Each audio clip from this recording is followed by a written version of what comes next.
Hey, yo. What's up? Live. This next one's a missile. We are live. Just startled our 3 listeners, man. I think we just gained about 33,000 new followers. It's possible. Sounds about right.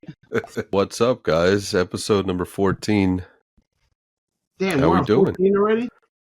Already? We should be at about 28. Yeah, you're probably right. But yeah, man, 14. I know you are, I could see is that a orange that you're wearing? No, I'm not wearing any Mets gear. Oh, okay. It What? looks orange. Got one of my Mets hats here. Why is it in a cage? Because it has to be.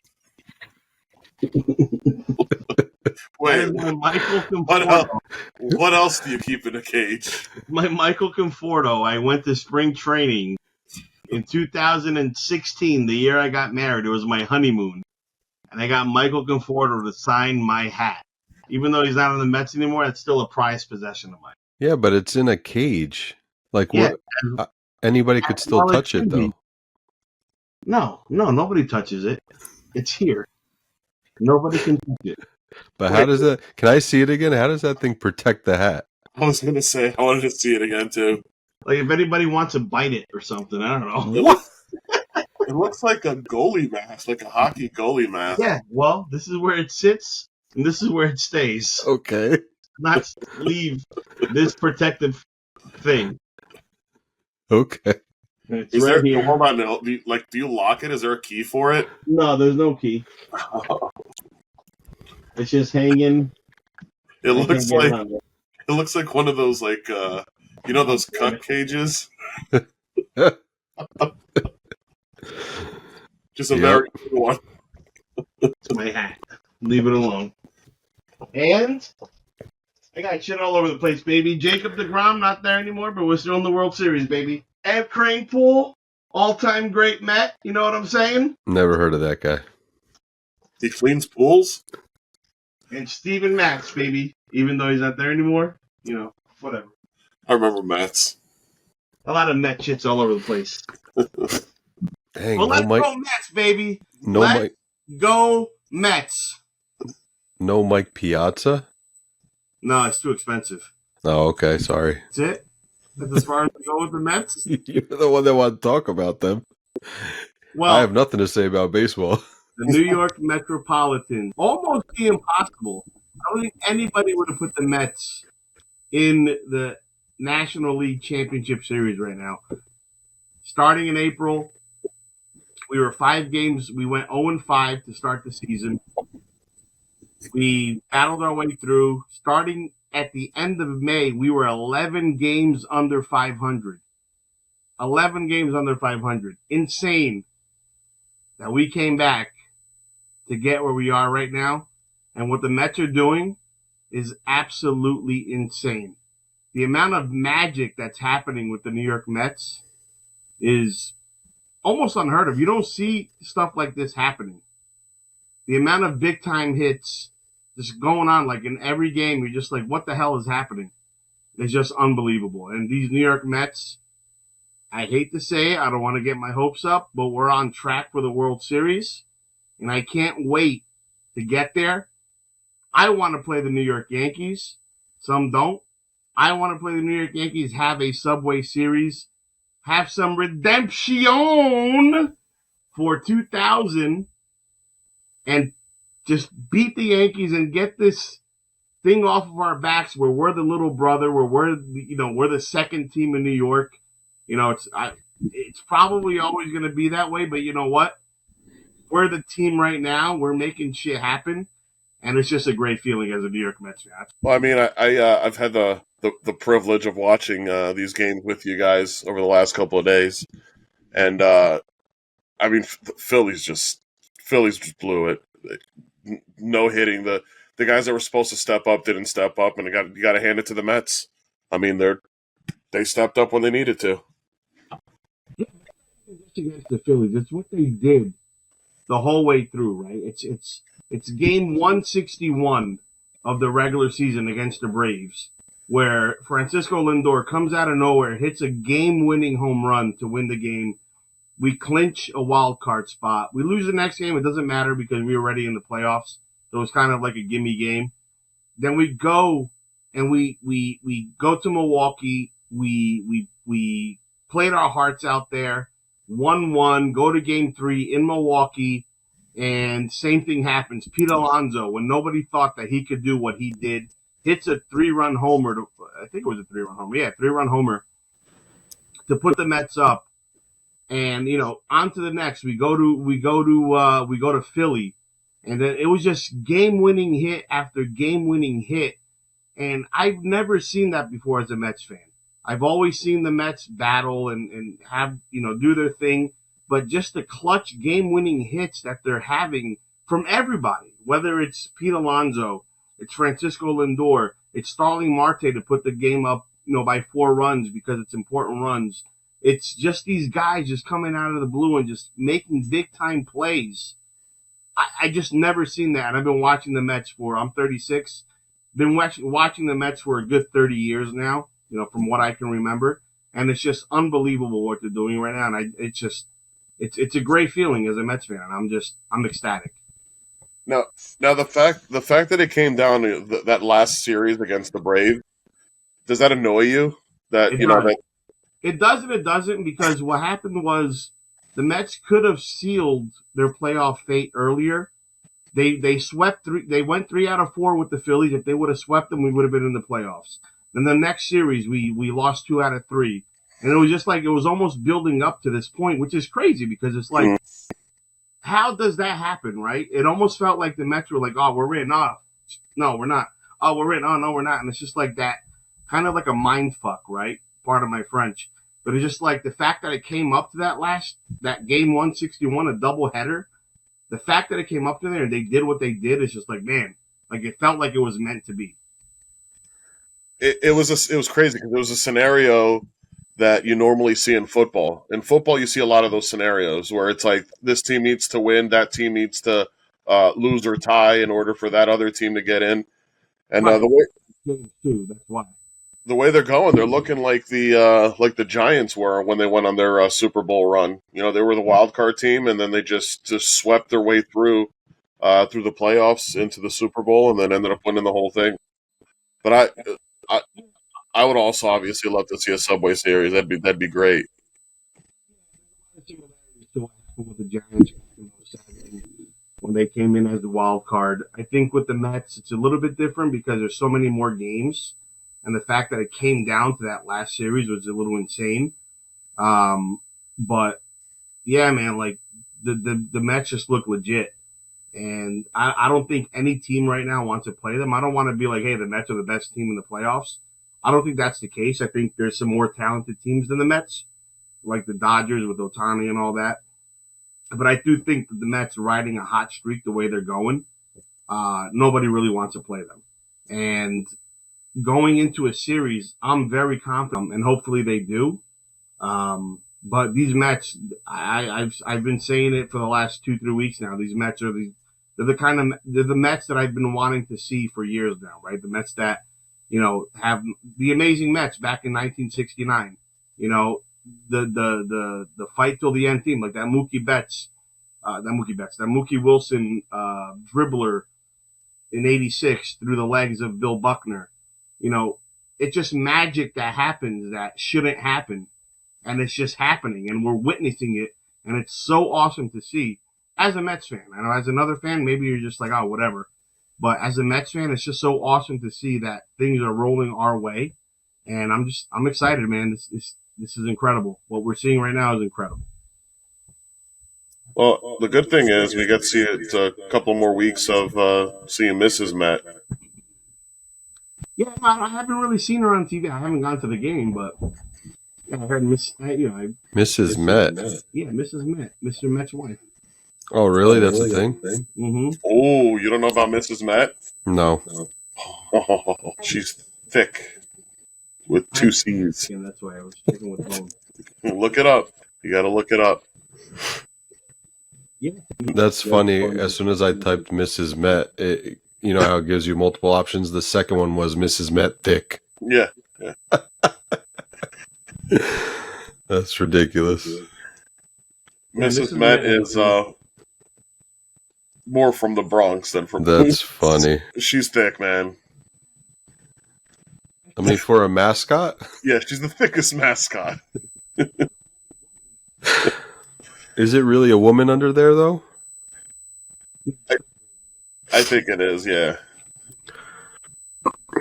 I mean, whatever. It's a mascot. Doesn't do anything for me. I'm excited.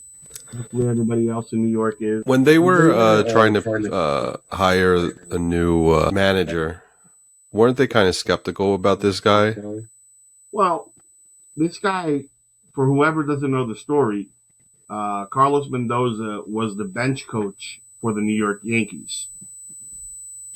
And when David Stearns got hired as the president of baseball operations, his top guys were either, well, he had three options. You could stick with Buck Showalter, which didn't seem like that was going to be the right call. Hire somebody else or go with somebody that he knew. And David Stearns had a little bit of a relationship with him, with Carlos Mendoza from years past.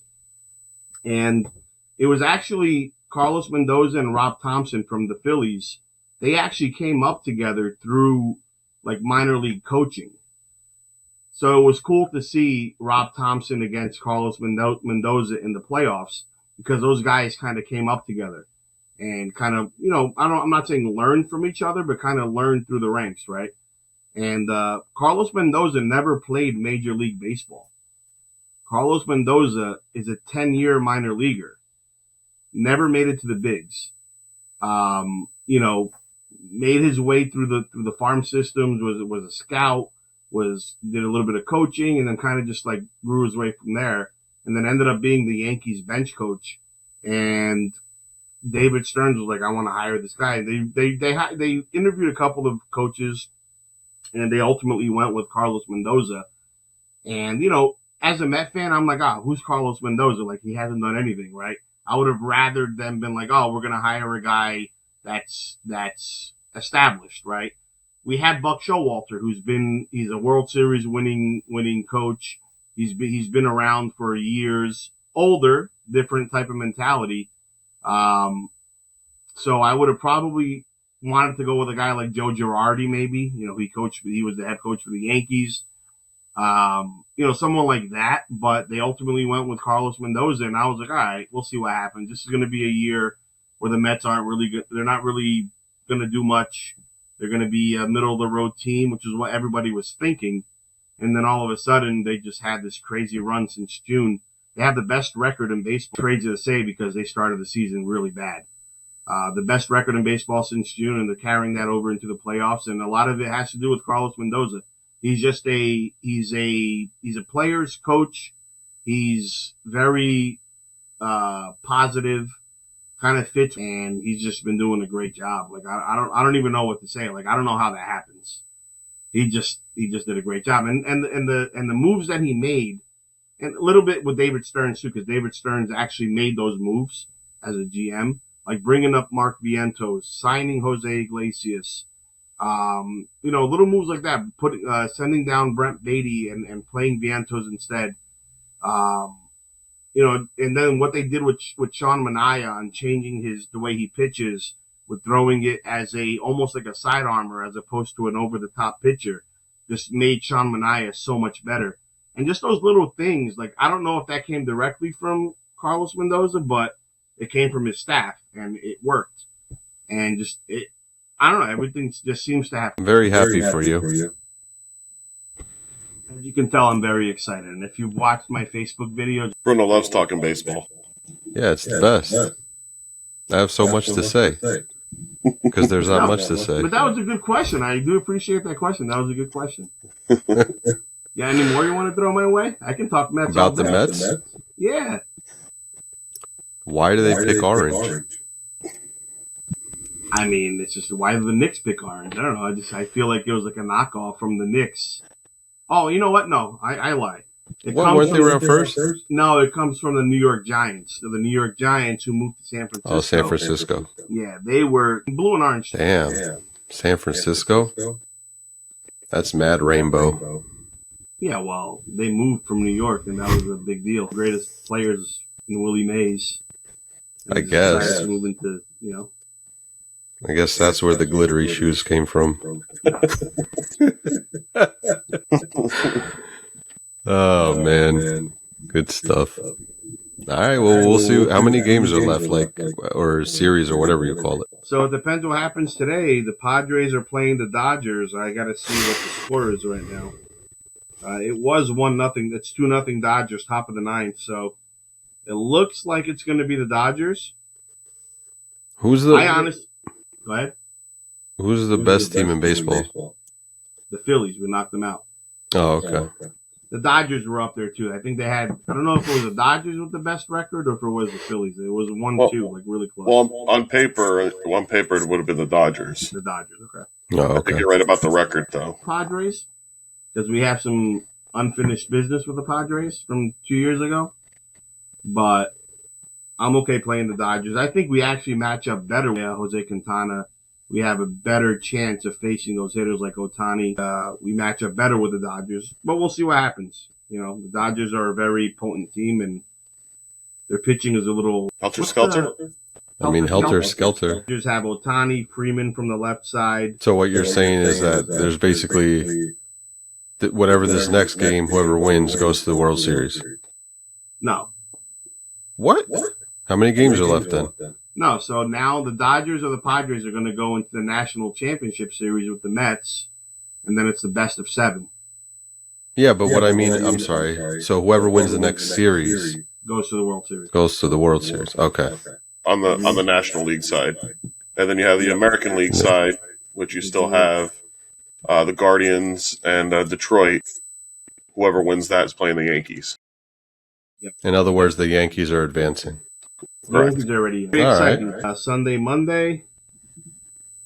And we'll see what happens there. Then I think we play Wednesday, Thursday. Yeah, the Yankees start Tuesday. Yeah. And this is best of 7? Baseball's awesome, man. You got to get into it. I just can't. It just doesn't work, man. I just don't like it. I'll tell you what I can't stand. As you know, you guys, I don't know if you guys follow hockey as much as I do, or I want to say that I follow hockey, but I do more in the postseason. But postseason hockey, especially if the Rangers are in, is the most nerve-wracking thing because it starts in April and it doesn't end until June, and it's so damn nerve-wracking.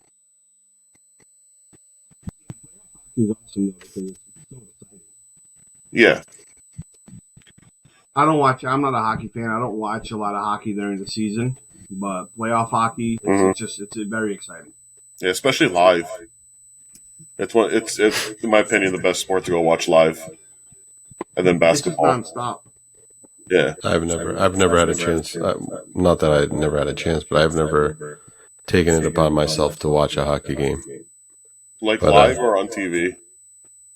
Well, on TV, but I would watch live, but definitely on TV. Never even watch 5 minutes of a game. It's just, but that would be one that I would give a chance to, just because of the action. Yeah, and it used to be really like the Prudential Center over by us back when the Devils really, really, really sucked. You can go on like Groupon and get a suite for like 8 people for like $20 a seat. I mean, it wouldn't have like food or anything like that. You would just have the actual box, the suite seats, and you could watch the game from there. But now like MSG for the Rangers, you can't. I mean, it's stupid expensive for the tickets, and then getting there and concessions. It's ridiculous. But now even Ranger Devil games at Prudential Center, it's the same thing. It's it's a packed house because you get both sides of the river, and it just gets ridiculous as far as pricing goes. Yeah. They've been pretty good. I guess I'll wait till they suck. We'll let you know when they sign. We'll bring you to a game. Yeah, I mean, with baseball though, it's just I can't get into it. I just can't. The only thing I do appreciate though is that I noticed is how quickly new batters get up to the plate. Yeah, with the rule changes. Yeah.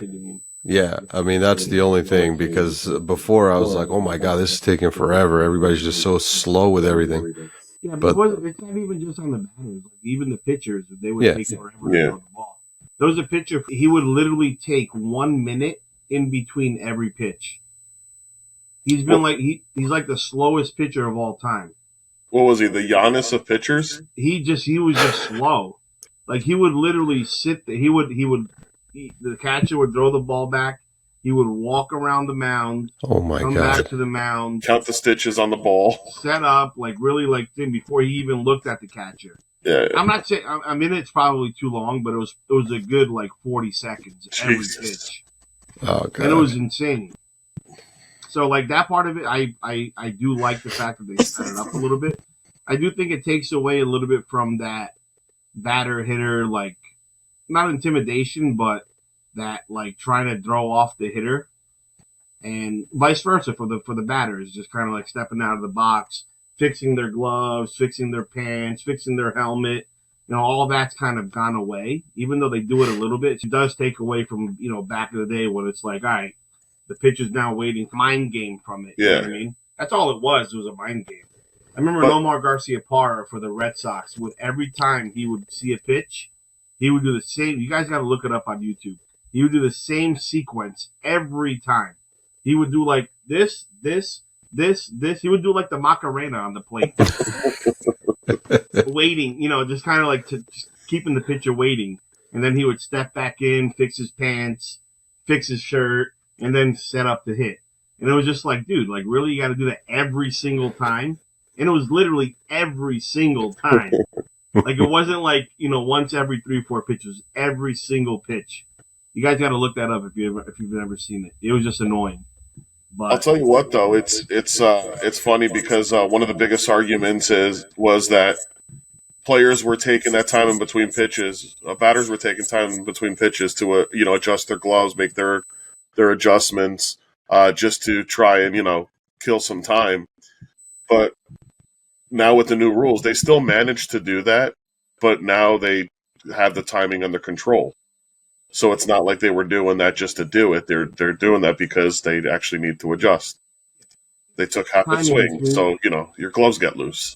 Yeah, they just don't have the as much time as they used to. Yeah, because the umpire will now be like, "Yo, get in the box." It's just a batter's gonna. Yeah, it was too much back then. It was too much. Games were 4 hours long. Yeah, that happens. That's a lot. Cards. After each card, the gloves get loose. Yeah. Tighten them up.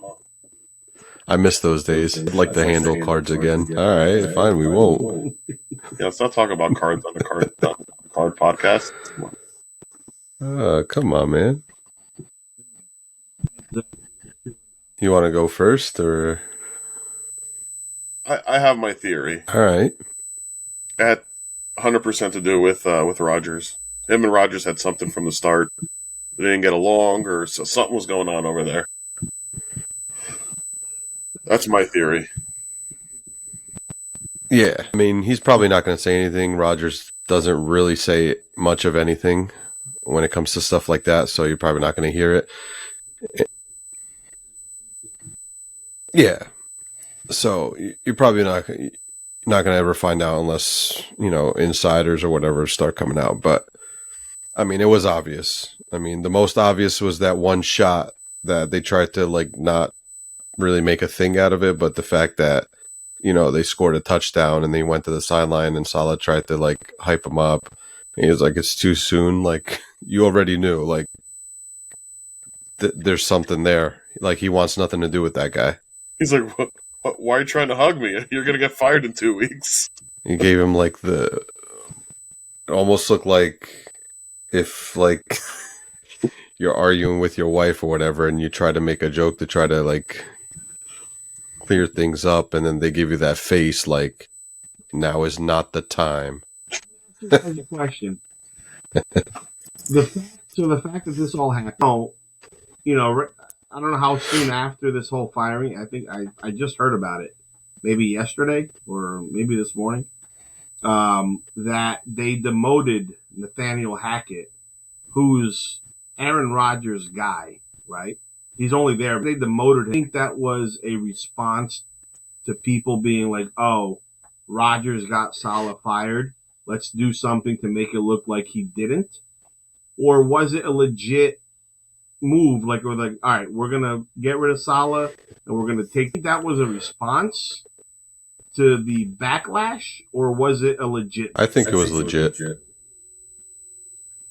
I think it was a strategic move because it did seem, regardless, we know that Rodgers basically runs the offense, right?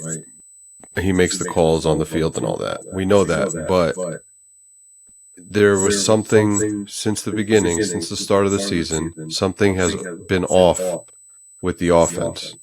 So if you've got the guy, the play caller, who hasn't really been able to do much with it, I think it's a good move. I don't know. Yeah, get rid of Saleh. I'm actually surprised he lasted this long, but get rid of Saleh. You got your offensive guy who hasn't really been doing much, and it looked off for a few weeks now. So just make the move now. Why not? Start fresh. That's how I see it. It looks like it's just a start fresh kind of move. Rodgers is still going to do what he's going to do. It's still his offense. So no, I think that's exactly what happened. It's all right. We can't completely pin this on Solace. You know, whether they agreed or didn't. So they just demoted him. Like, no, you're not calling the plays anymore. We already have an offensive coordinator. His name is Aaron Rodgers. Yeah, so that's my problem. I'm in the group where I think there was a reaction. It has nothing to do with the offense. He's the head coach. I get it, but everybody knows he's a defensive coach. Defensive guy, yeah. He's going to have more say on the defensive play call than he would on the offensive, right?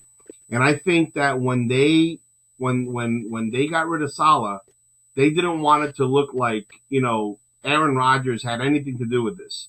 And taking the play call from Hackett, it's saying, hey, Hackett's his boy. Even though he was calling the plays, and we all know that Hackett, even though he's the offensive coordinator, Rodgers is the guy really running that offense, right? We all know that. But just taking that play call away from Hackett is saying, hey, we're taking this play call away from Hackett. He's Rodgers' boy. I don't want you guys to think that, Rodgers had anything to do with this move. And giving it to a guy like, again, I don't know his name. I think it's Joe Albrecht, if I'm not mistaken. A guy that's a passing game coordinator who I've never heard of. I haven't heard a word about this guy. And I'm sure Aaron Rodgers is like, yeah, this guy is nothing. He's just going to be that stooge that's going to get the heat or maybe the consideration for being, hey, this guy turned it around if the Jets start. And why wouldn't you do that? Hackett is Rodgers' boy, right? Take the play call away from him. What's the worst that can happen? Rodgers is running the offense anyway. So that's my thought process. I don't know. Maybe I'm feeding too much into it, but I do think that had a little bit to do with getting fired, because even though everybody's like, oh, yeah, get rid of Saleh, I don't think everybody expected it to happen so soon, because the Jets have never fired a head coach in the middle of the season. And you don't see that happen a lot. That happens very rarely. So the fact that they fired this guy middle of the season, you're 2-3. It's not like you're 0-4. You know what I mean? You're 0-5. You're 2-3. Like you're in the mix of it, right? You're the Bills are 3-2. You have a game with the Bills on Monday. You could have easily been in second or first place. Yeah. Right? So it's like doing that so soon. I think there's some things that we don't know about and we'll never know about. But to me, it kind of just seems a little fishy. And, whether I'm right or wrong, it doesn't matter because we'll see how it plays out. But I do think that whole situation was very fishy. And that was kind of just their reaction because if I'm firing somebody like that, I would make that move. I would make those two moves simultaneously and be like, yeah, we're firing the head coach and we're also demoting Nathaniel Hackett, as opposed to firing Saleh today and then 3 days later we're demoting Nathaniel Hackett. You know what I mean? He was named interim, right? Well, no, the interim is the other guy. No. Okay. The interim is Jeff the other Ulbrich. But who's the interim? Jeff Ulbrich. And who's the offensive? Joe something, I think. Gotta look it up. But whoever the passing game. Kirby Smart, is that the guy? No. Todd Downing, that's it. Todd Downing. Yeah. So Todd Downing is now calling the plays. He was the passing game. That's why I'm like, something doesn't sound right here, man. Like, it just seems like it was a little reactive that they called that 2 or 3 days. The coach that I thought was gonna be gone, and I think a lot of it had to do with the fact that they won this weekend, was Doug Peterson. I thought he was a goner. That would have made a little more sense. Like Doug Peterson, if he would have started 0-5, okay. Yeah. 0-5. Yeah. What's the worst that could happen? Yeah. I don't know, man. Hey, I'll take Robert Saleh on the Cowboys. I was more surprised that he was there for 4 years. I know. I didn't think he was. I didn't understand how he lasted this long. It was he got hired right after the first Kansas City Super Bowl, going into 2000. Yeah. And then the Jets hired Saleh. Yeah. And then 2 years later, then the D'Amico Ryans went to Houston. Where did the offensive coordinator go to? Didn't he go somewhere too? No. Yeah. McCarthy's the next one on the hot seat. Yeah.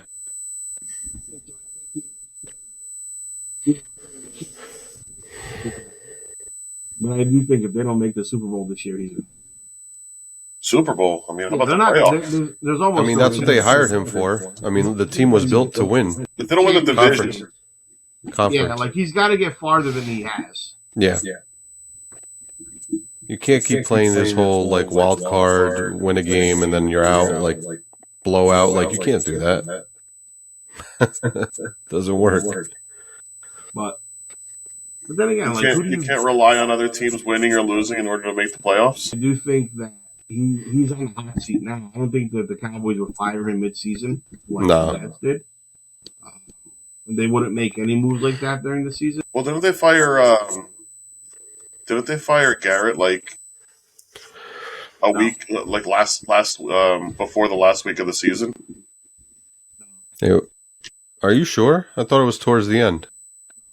It was before the season ended. I thought it was like there was like one game left. Yeah.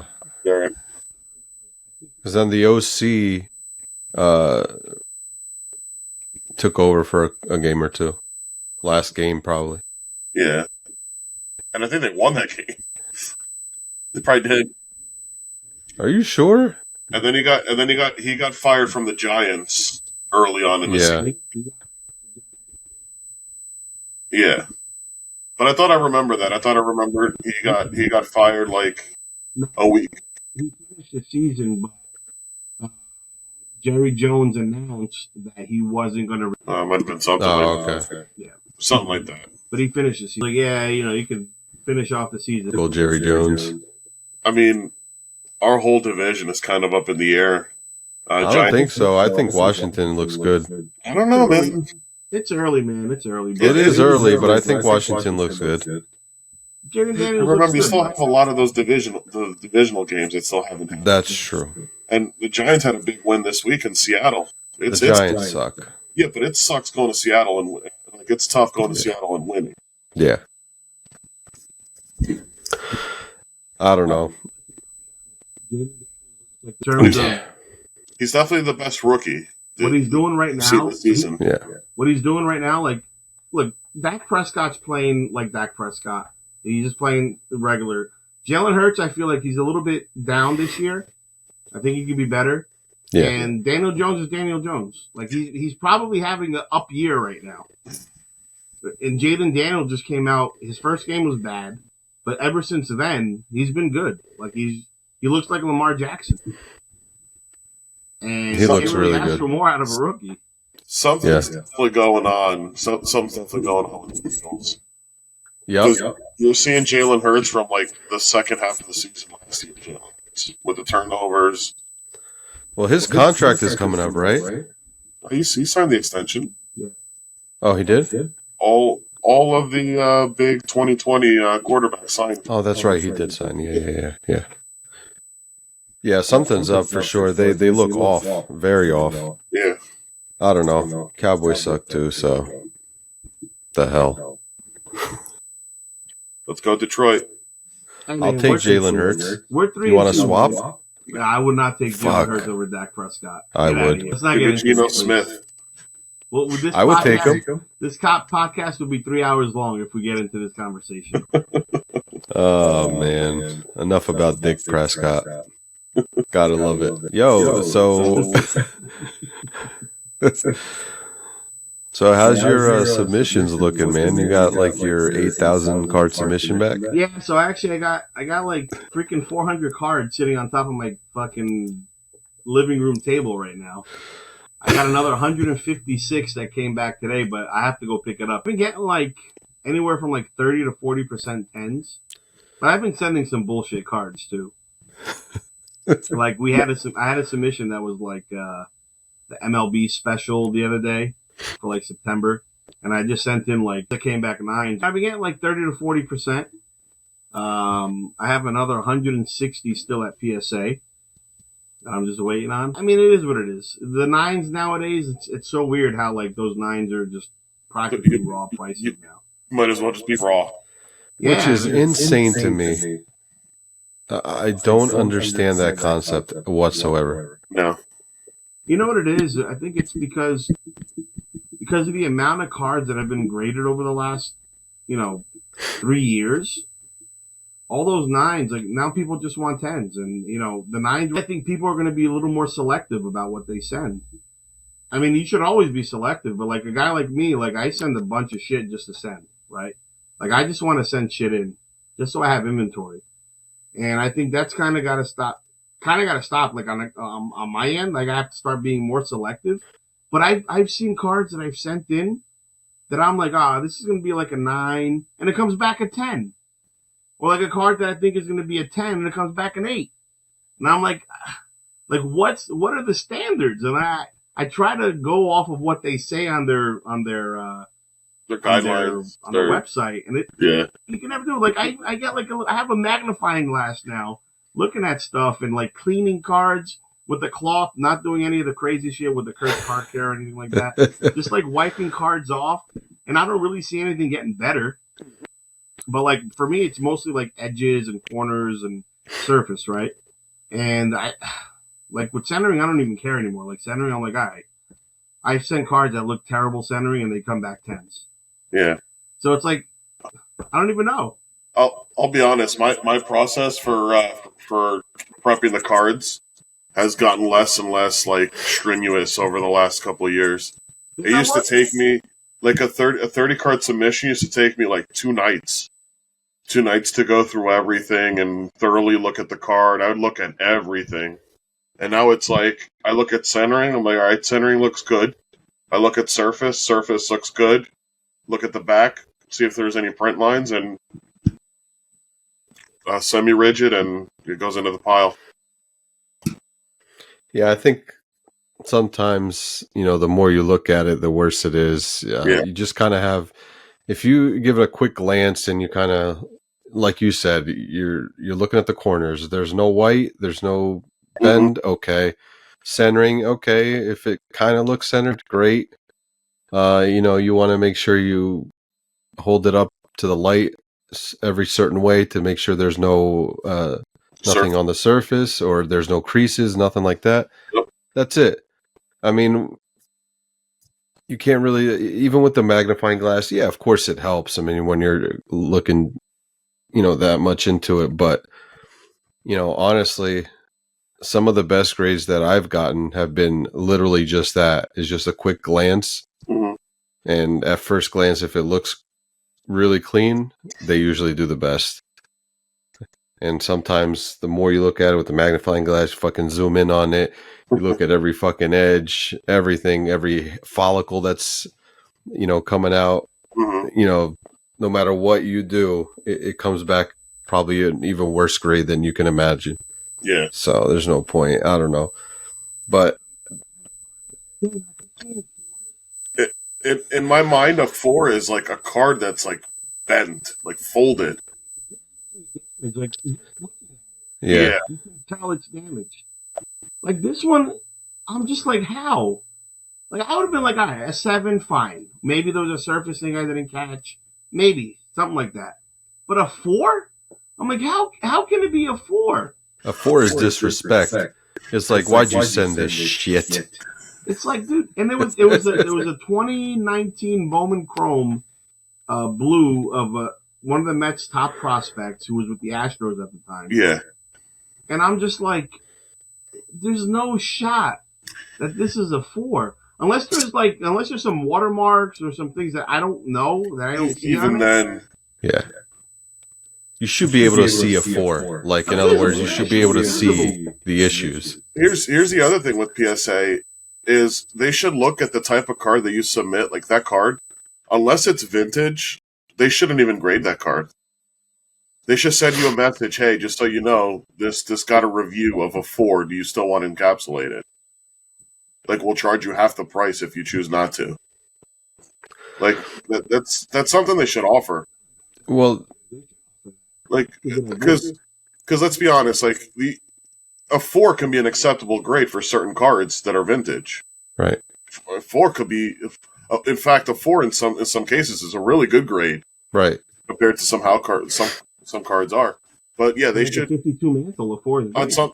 Yeah, on some exactly like on something like that. They're like, hey, you submitted this card. It got graded a 4. Do you still want us to encapsulate it? If you choose to, we will. If you choose not to, we'll only charge you, $10. The review charge, yeah, and we'll send it back to you. But the only thing that would do is it would get them a little more involved, possibly delay your submission because now they're waiting on an answer from you, and now they have to take out a card, and that's the only thing I see that they wouldn't want to do it for. Because the good thing is, like we were talking about it the other day, how the turnaround times for you have been really good. Like I sent the submission middle of October, and we were talking about it, and it's like I didn't see any traction on it for like the first 2 weeks after it was received, and then it went from research and ID to grading within a few hours. So I'm sorry. It says that it's due like by December 11th, but I'm going to keep an eye on it to see if it's sooner than that. Yeah.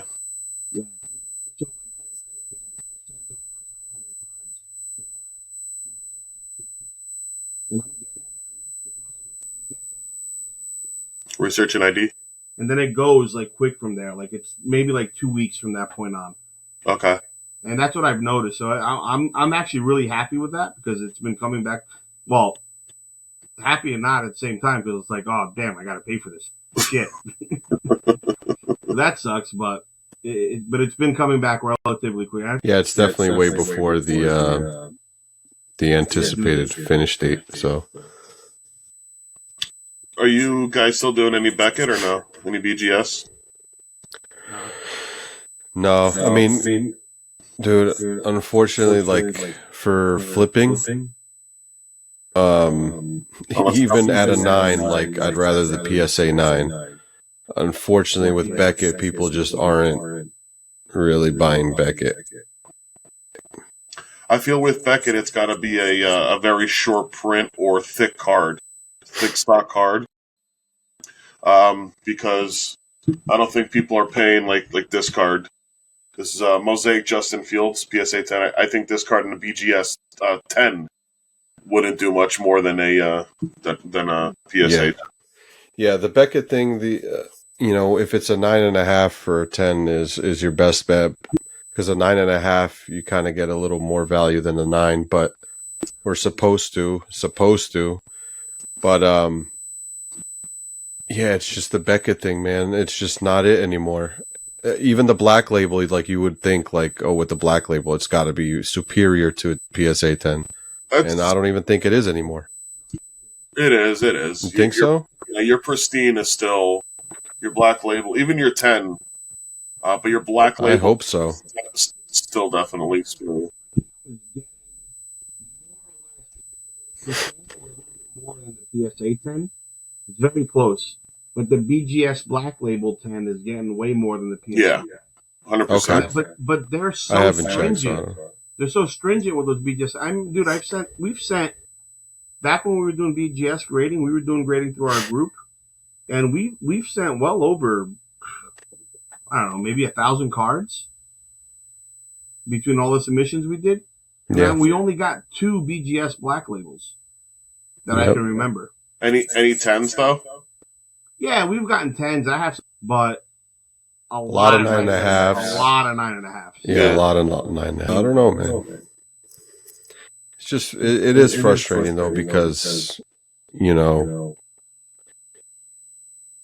even just 2 or 3 years ago, the 8s start to become the raw cost. And you're looking at it like, I don't understand this. The raw cost, like, that's a little crazy for an 8. Like, 8 is supposed to be pretty damn good, so you should be paying a little bit more than raw on that. And then you're like, okay, fine. Then the 9s are 1.5 roughly the cost of raw. And it's like, okay, but even still, you're thinking, damn, a 9, like, that's better than good. Yeah, even accept an 8 for even raw. A 9, like, there makes it no market for anything but a 10. 10 or raw, that's it. Those are the only 2 markets you have. It's crazy. And then and a 9 is considered mint. Like, you're not paying mint price at this point. You're paying raw price, which defeats the purpose. What do I care if it's mint at this point? Yeah. Well, you have 3 markets. You have raw, you have PSA 10, or you have a sealed 1-touch. Yep. That's true. There's a totally different market for that. It's out there. It's out there.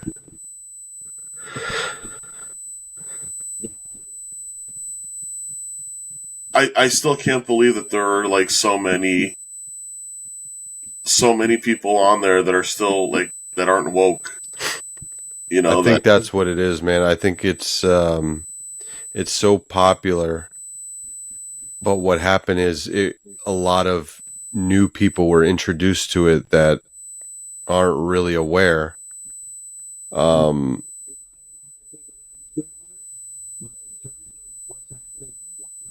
You don't see that happen on eBay.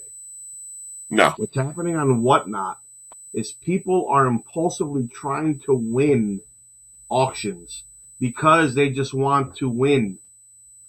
Well, we had this conversation like a bunch of episodes where we were talking about Whatnot, and I think I even brought up an article. Well, they mentioned exactly that the problem with Whatnot is, problem or not, however you want to look at it, is that people are actually paying more, like a lot more, for things because of the gambling aspect. You're more inclined to spend more because when you see your name as like you're winning the auction, you're more inclined to, even at that point, being the highest bidder, if somebody outbids you, you're more inclined to bid again because you just need that. You need that win. You want to win that race. Yeah. So I guess you might be right. It might be that. I honestly think that's what it is. Because it could be. As somebody, like the guys that are buying on there, it doesn't make sense. Like, no. Who's buying those cards?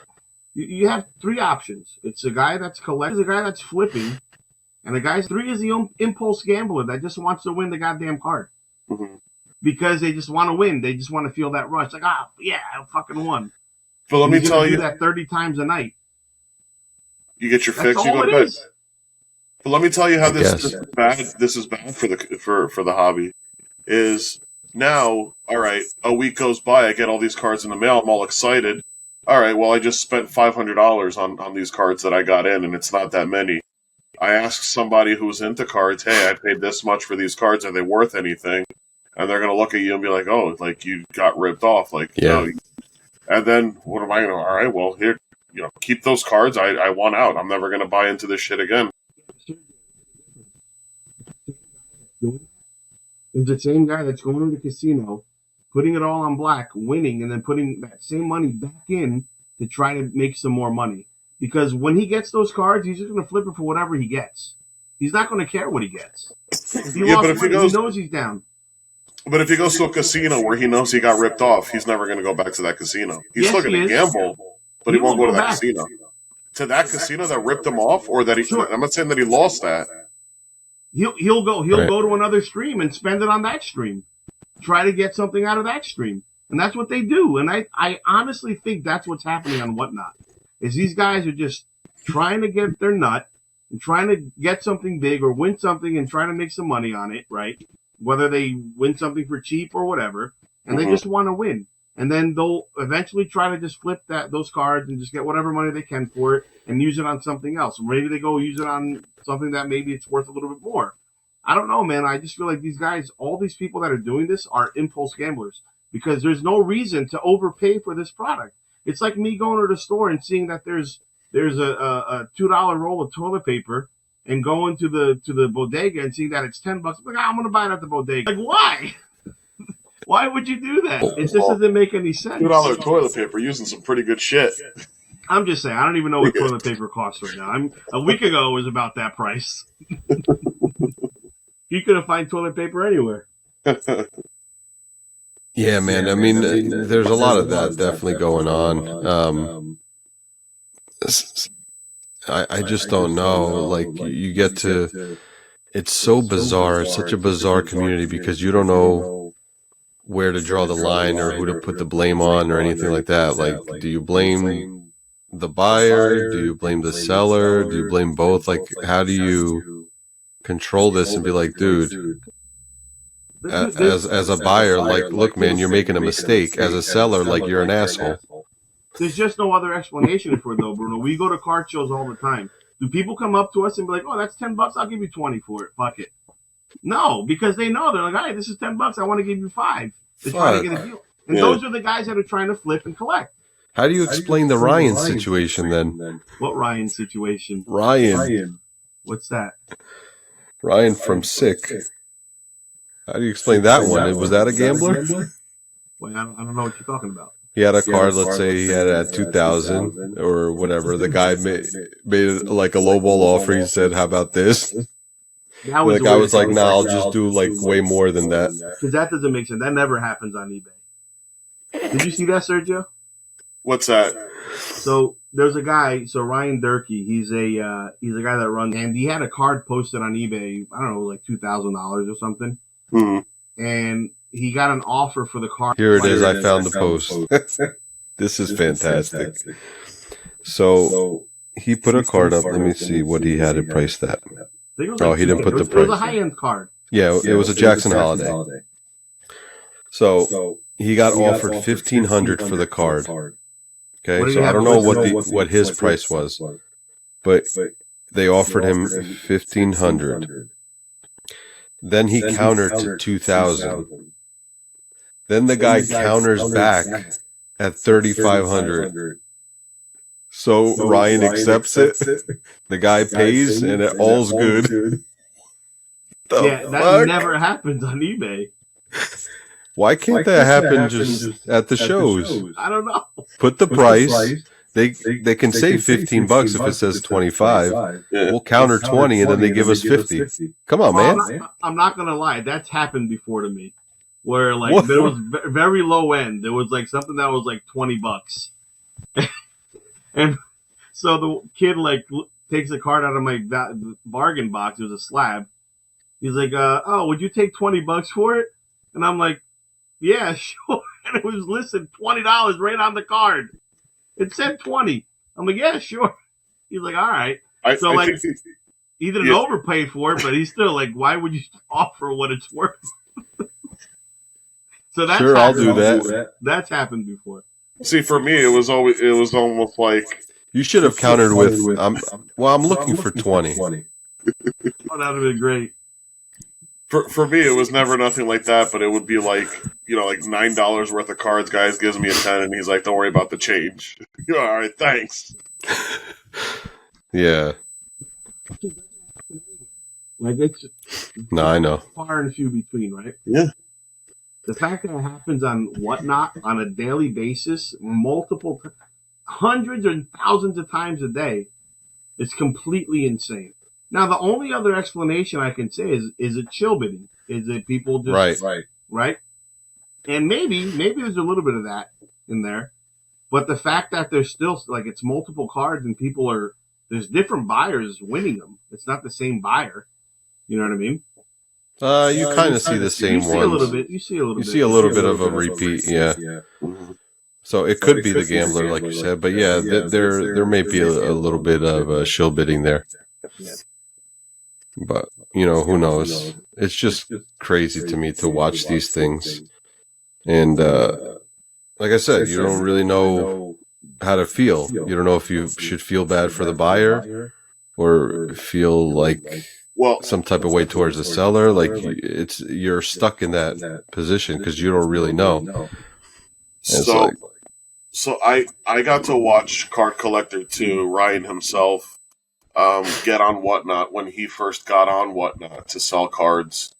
And, I mean, you guys know the following he has and the influence that he has. So he went on and he was selling cards, and these weren't base cards, but they were, they were numbered cards, decent cards. And people were just bidding ridiculous amounts of money, and he was turning around after the auction would end. He's like, guys, whether you really want the card or not, just understand that these are going way over comps. If you really want the card, that's one thing, but don't bid just to bid. He was genuinely getting upset that people were over. There you go. That's what you need. Yeah, and it's one of those things. I mean, listen, out down the line, now that he has other people on his channel, do they do that now? I can't speak for it. I can only speak for these 2 or 3 lives that he was selling the cards directly, and he was getting upset. He would show a card, he's like, now, just so you guys know, this card, it goes for, then he would show his phone, that this card goes for $60. So, I mean, if you really want the card, but, don't go crazy bidding, Yeah. And it's the only time I've ever seen something like that. Any other channel, it was, and I've seen guys tell, say, hey, this is a rookie card, and I'm like, that's not a rookie card. It doesn't say rookie card anywhere on it. It's not the year that the player was a rookie. Or they'll say that it's from a different set, or they'll just say here's this Lamar Jackson insert. He's the best quarterback in the NFL this season. What are you basing that off of? What the fuck are you talking about? He's the best quarterback. But it's just, shit like that. And it's it angers me in one way, and it's shit, for the people that we know that try to get on Whatnot, try to build that following by doing the honest thing, and you see shit like this, and it just kind of annoys me. It is entertaining, I'm not gonna lie. It's like watching the Kardashians or some shit. Yeah. Where it's you hate it, but it's so fucking entertaining that you just keep watching it. I can't put the blame on the seller. I do think do something different to what? Like art. When there's a picture and you do something different to it and make it a different piece of art.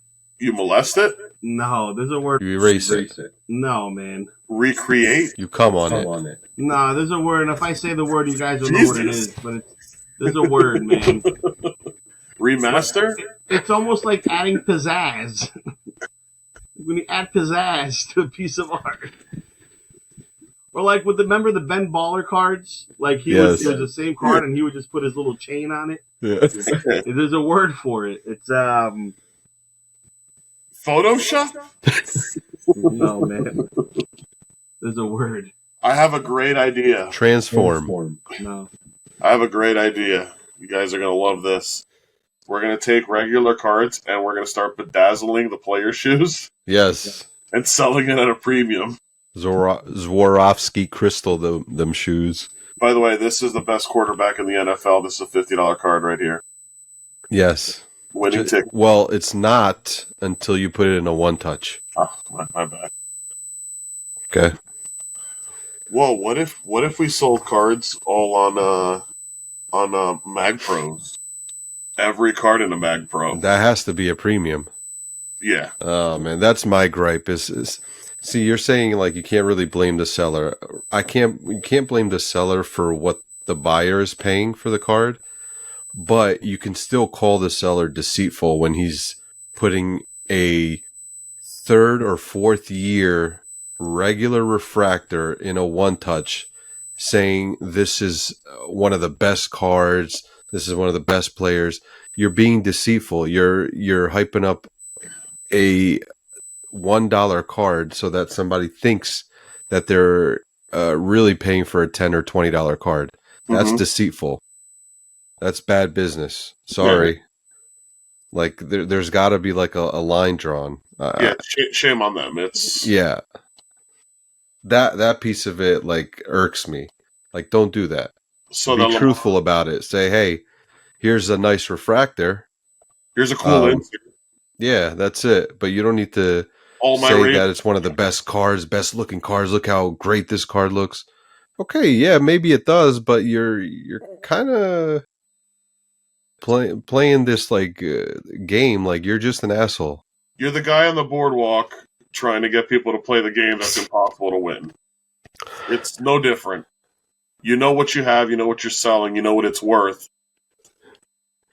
And you know that they know what they're doing when you get a couple people that make a truthful comment, and they ban you immediately. Yeah.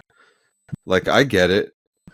Maybe you don't like trolling, which is fine, but like, be a man about it. You know, you could take a little bit of trolling. If you can't, that means there's some truth behind that. Yeah, exactly. You know, that's what kills me is stuff like that.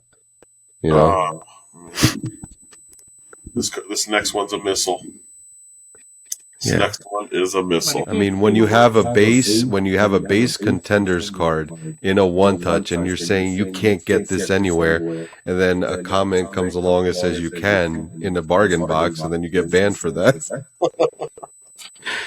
That's not very dashing, is it? Well, that's the whole thing. I mean, that's and I watched this particular live way before I sent it to you guys. But as you know, like contenders now, every base card is that Mojo print, right? So those were thrown into once you throw the pros, the good guys, the Mahomes, your Kirby's, your Lamar Jacksons. You throw those guys in a one touch, and it's like, look at this Mojo of this card, and it fucking sells for $20-$30, and it's like, come on, that's not even a dollar card. Right. That's not even a card you put a penny sleeve on. Exactly. It's a base card. So, hey, man, whatever. I mean, if somebody wants to pay that money and they're cool with it, that's fine. But at the same time, if you're the seller, you know damn well what you're doing. Absolutely. 100%. You know. Don't be a dick about it. Another thing that... You found the word? When you embellish it, an embellishment. Embellish? I thought that meant something else. So embellish is like when you add your taste to something that's already... Yeah, exactly. Okay. So they embellish a little bit like with these cards. My bad. It took me forever to find it. You were still looking for that? Yeah. So add some flair. Yeah. I thought you were looking up comps on Mojo base contenders cards this whole time. Make more attractive by the addition of decorative details or features. So that's what we're going to do. That's what the one touch is. That's what I'm saying. And the bedazzled shoes. They embellish it. God damn it. Oh man. I knew- Well, with that said, we're still going to be at the Whatnot Card Show. Yeah. We're going to give it a whirl. So when is that? Give yourselves a little bit of a plug. I have no idea. November 7th and 8th, I believe. Oh yeah, I think you're right. It's right around there. It's When? like that first week of November-ish. Yeah, November okay. 7th and 8th will be on Thursday at 9 o'clock p.m. Eastern and Friday at 9:30 p.m. And you guys are going to do bookmarks and everything?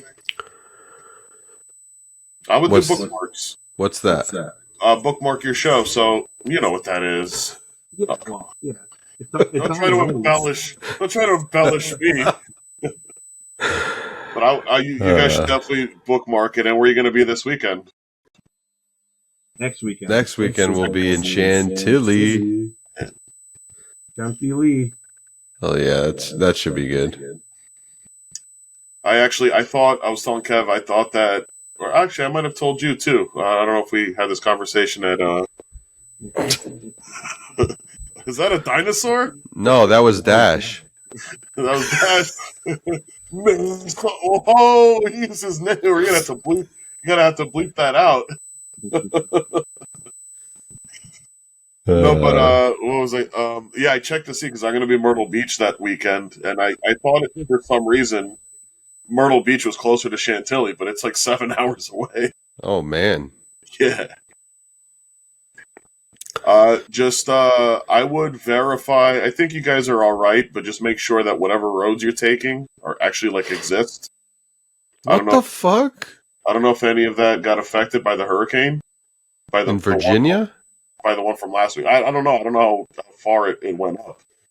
Well, I mean, I'm sure maps would guide us, through that area if it were affected. Yeah. They're usually up to date with that stuff. You never know. Maybe you just keep driving, you just fall off the earth. Damn. Fall off the earth. It's like, what's that show? La Brea? Have you ever seen that show? I've heard of it. I never saw it. That's still on? I don't know if it's still on, but I did watch like a season or two. Yeah, it was weird. It was like Land of the Lost shit. It was like, yeah, it was based in LA, and supposedly there was like, what do you call it? The sinkholes? Yeah. It's like a massive sinkhole that swallowed up like a bunch of the city, and the people that fell in there were living in like ancient times. Yeah. It's really bizarre. It was almost like Land of the Lost. It's like they made an adult I guess, version. Yeah. Now many of our viewers are going to know what the Land of the Lost is. Living in the Land of the Lost. Well, many of the viewers are lost, so. Can you say missile? This is a missile. And then hold up one of Daddy's cards. Yeah, the base ones. So are you still going through like a bunch of cards that you have? You think you went through everything now? Yeah. How many shoe boxes do you still have to go through? What? Did I tell you that I wound up with another one of these? Who is that? Oh, Puka Nakua. Yeah. I wound up with I'll tell you guys the story off the air how I wound up with another one. It's young. Tricolor out of 75. Bryce Young? Oh man. Devon He's Sean, starting again. Shane. Yeah, true. I just got a bunch of stuff that I'm gonna send this guy in. Because what I do is I go through all my old stuff. I'm gonna send that guy in. Love that. I actually really like that card. I'm jealous. I really am. You know I'm a sucker for those. I know. I never heard of this set though. Chirography? How do you say this? Chronographies. It's an SP authentic. If you look at the back, it should say SP, upper UDSP. Yeah, it's SP. Yeah. I'm a sucker for those sets. Yeah, I was looking for a Tony Romo autograph for the PC. And they've been pretty expensive. I couldn't believe I won this. It was in a Raz, you said, right? Yeah. 30 bills for the card. That's awesome. Yeah. This is my stack for PSA. That's it. That is dinky as hell.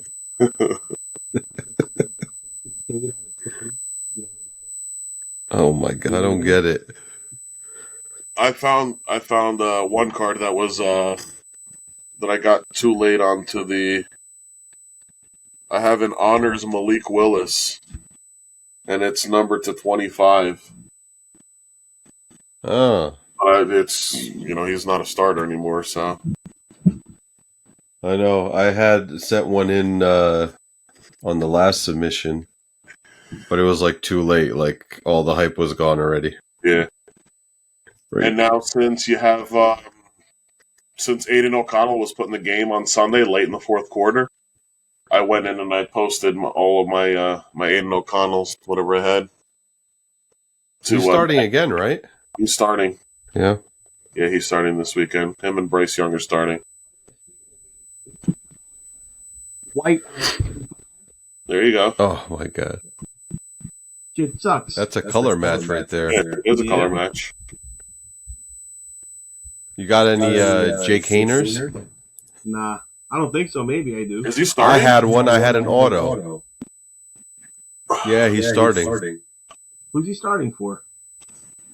The Saints? I picked this up at Spencer the Rattler. National for like $10. It's No the, way. the He's Don still on the Russell- Saints though, right? Oh, but so where's? Maybe he's a third string. No, I Behind think he's Rattler? starting somewhere. He is on the Saints. Never mind.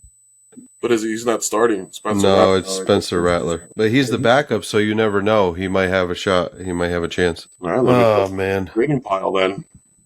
At least my review pile. when will it end? How many shoe boxes do you still have to go through? But what do you do with the ones that are like nothing, but you still have them, right? You still keep them? If I ever get an eBay account again, I'll probably put all that stuff on there. Yeah, but if you put it on there, It's, they're paying the shipping. You do a white envelope, you're not really losing anything. So if you make a few cents on it, and you have thousands of them, it's that would be good to do if you're really trying to just like raise your Right. selling profile. But it's so damn time consuming. yeah. To post like a 50-cent or $1 card, even if you are doing plain white envelope shipping, it's just. Yeah, that's true. And then it's not only that; it's the time. It's the time that it takes you to post it, and then the time that it takes you to actually ship the card. Supplies and everything, and all that stuff. Once it's said and done, what do you? And that's kind of what's kept me back from just putting everything on there. That in this house. All right. Well, that was a fun one. Sure was. Oh, I think so. Uh-oh. nothing. That what was it called? The Champion Mountain Dew? The legend? The Legend Mountain Dew? Did it go? Did it come out the same way it went in for you? What the fuck? No. No? Yeah. What? Yeah, it came out perfect. It was legendary. Did you come on it? No. Yeah, man. All right. Well, it's good to be back. Hopefully, Yes. I can join a few of these a little more often going forward. I can't wait to see the new room. Well, you guys got to come over.